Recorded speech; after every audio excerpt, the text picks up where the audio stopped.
तेज़ी से फैल रही थी पूरे भारतवर्ष में।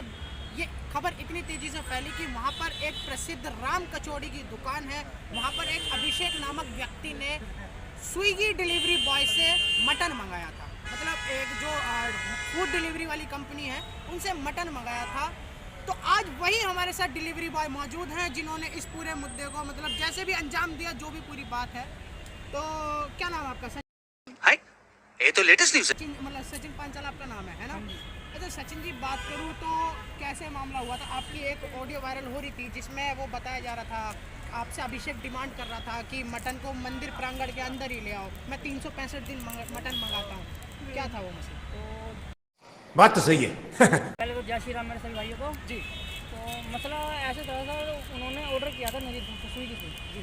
तो हमारा काम तो ऑर्डर लेके जाना और डिलीवर करना होता ही है हमें। तो हमें तो पता नहीं कहाँ जाना था। तो उसी दिन नॉर्मली मैंने पिकअप ऑर्डर किया और लैंडमार्क को चले गया जी। तो लैंडमार्क को जाके देखा राम कचौरी तो मंदिर की सीमा के अंदर दुकान है।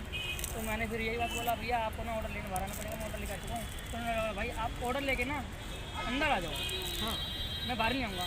मैंने बोला भैया 4 से लड़के काम करें, किसी को भेज दीजिए। तो फिर भाई लड़के भी नहीं आएंगे, मैं तो भैया आप आ जाओ। फिर मैं भी नहीं आऊँगा। मैंने बोला भैया तो फिर मैं भी नहीं आऊँगा। अच्छा, क्योंकि इसमें नॉन वेज है। मटन कौरमा आपने मंगाया है और मटन कौरमा ये मंदिर की सीमा के अंदर दुकान है जी। तो पॉसिबल ही नहीं लेके आना। तो हाँ तो कह रहा भाई मंदिर तो 150 मीटर आगे है। हाँ मैं भैया आपके हिसाब से 150 मीटर आगे होगा, मेरे हिसाब से 2 कदम की दूरी पे है जी।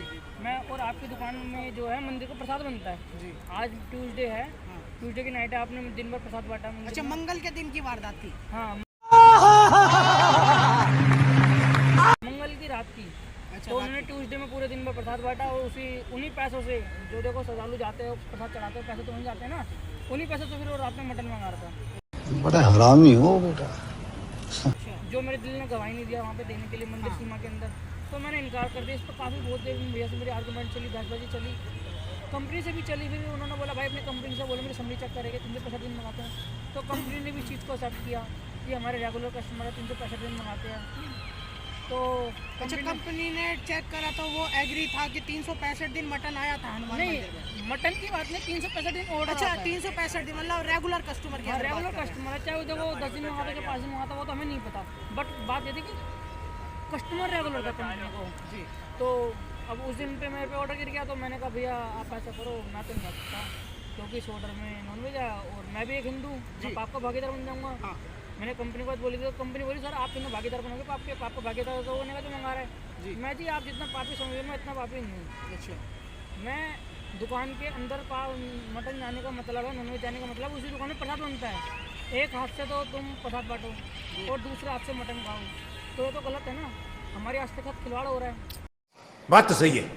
जी जो मुझे गलत लगा और मैंने उस चीज़ की आवाज़ उठाई जी। और देखो जी मैं तो कौन होता हूँ आवाज़ उठाने वाली।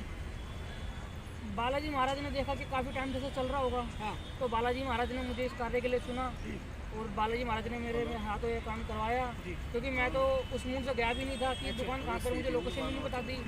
और बालाजी महाराज ने मेरे साथ सब कुछ ऐसा करवाया। मतलब आपने देखा कि जो दुकान है वो मंदिर प्रांगण के अंदर आ रही है, तो आपके अंदर का जो सनातन था वो बाहर आ गया? मतलब हाँ देखो सनातन बाहर आया है, बालाजी महाराज ने बाहर निकाल दिया, ऐसा कुछ कह सकते हो। आस्था मेरी बाहर आ गई बिल्कुल कि ये गलत हो रहा है। अपने आप में गिल्टी फील होती है नॉनवेज लेके जाने में। तो उस वक्त मेरी जो बुद्धि थी बालाजी महाराज ने घुमाई ऐसा करने के लिए, नहीं तो 365 दिन तो जा ही रहा था ना। हाँ जो उन्होंने रिकॉर्डिंग पे मतलब एक्सेप्ट भी किया था कि 365 दिन मटन आ रहा है या फिर खाना जो भी आ रहा है इनका। अच्छा एक बात बताइए, ये पूरा मुद्दा भारतवर्ष में वायरल हुआ, क्या आपको इस दुकान वाले की साइड से अभी तक कोई धमकी वगैरह या कुछ? देखो वायरल हो गया धमकी तो मुझे अभी तक वैसे भी नहीं सकते करंट में तो। अच्छा, क्योंकि वो मुझे धमकी देंगे तो उन्हीं को ही दिक्कत होगी। हाँ बट ये कन्फर्म है, मुझे लोग बोलते हैं 5-6 महीने तो तेरे डरने की जरूरत है नहीं, उसके बाद होगा जो तेरे साथ होगा। अच्छा, क्योंकि अगर तेरे साथ अभी कुछ होता है तो तेरे साथ काफ़ी भाई बंधु खड़े हैं। हाँ सनातनी धर्म के लोग के साथ खड़े हैं। तो इशू वहाँ तक जा सकता है, उसकी दुकान तक, उसको कुछ जा सकता है। फिर जब तेरा मुद्दा ठंडा हो जाएगा, जब सब चीज़ें बातें खत्म हो जाएगी, तब वो बहुत पैसे वाला तो गरीब आदमी करूँगा तो आखिर में मैं नौकरी ये चाहे नहीं कि मैं घर में बैठ के पैसा कमाऊँगा, करने की नौकरी मुझे बाहर ही जाना है।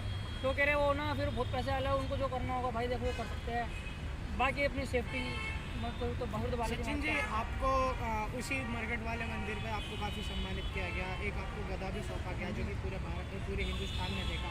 तो मतलब ये कैसी आस्था आप अपने साथ लेके चल रहे हैं जो हनुमान जी के प्रति है? देखो आस्था तो मेरी शुरुआत से थी सभी भगवानों के अंदर। बालाजी महाराज को भी देखो दुनिया चलते अजर अमर है, कलयुग के अंदर वो मानते तो है ही। और बालाजी महाराज ने मेरे पे इतनी कृपा भी करी। देखो ये कहने की जनसंख्या कि 500,000 की जनसंख्या है, लाखों करोड़ की जनसंख्या है दिल्ली में भी, तो भगवान ने इतनी जो पब्लिक में से मुझे चुना, तो भगवान ने कुछ सोच समझ के चुना अच्छा होगा। सचिन जी, आपको ऐसा नहीं लगा थोड़ा सा अपने काम को लेकर एक्टिव होते हैं और जो हो रहा है होता रहने दिए, ऐसे कुछ विचार आपके अंदर आए? काम को लेके जी एक्टिव हम भी होता है, जी बहुत एक्टिव रहते हैं काम को लेके। हाँ। ऑर्डर आता तुरंत पिकअप करते तुरंत देके आते हैं। हाँ। पर इतना भी एक्टिव नहीं है ना कि मंदिर के प्रांगण में नॉनवेज दिया है। जी उसको भी तो देखना पड़ेगा ना कि हम देने कहाँ जा रहे हैं, हमें ऑर्डर लेना कहाँ से है, देना कहाँ पे है। ये तो हमारी श्रद्धा है ना। अब कंपनी बोलेगी तुम ऑर्डर गलत जगह दिया तो हम गलत जगह थोड़ी ना दियाएगी। सही बात। वो तो हमारी थिंकिंग में है ना। जी इंसान थिंकिंग से सोच के तो काम करेगा ना। इंसान बिल्कुल मूर्ख तो है नहीं, भगवान ने इंसान बनाया, उसमें दिमाग भी तो दिया है ना, उसको यूज़ भी तो करना चाहिए। तो जो मैंने यूज़ तो किया, अभी तो आपने जो अभिषेक की दुकान का पूरा बुरा हाल कर दिया। देखो जी मैंने नहीं करा बुरा हाल, ये आप गलत बात बोल रहे हो। अभिषेक बर्बाद होना चाहिए।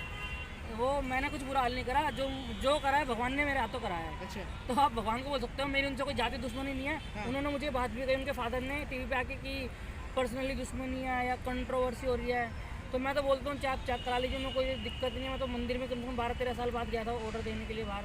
तो उसी दिन भगवान ने वो डेली मंगाते थे। देखो पाप का घड़ा भरता है तो फूटता तो है ही। या कहते हैं ना बड़े बुजुर्ग कि जब पानी नाक से ऊपर जाता है तो दिक्कत तो होती है। वो उसी दिन हुआ, 365 दिन उसने ऑर्डर मंगाया तो कोई दिक्कत नहीं थी।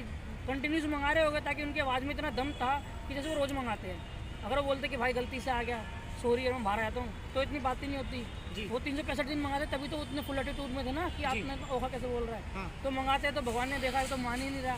भगवान भी गलती कुछ टाइम तक माफ़ करते हैं इंसान की। काफ़ी गर्मा गर्मी हो रही थी रिकॉर्डिंग पे।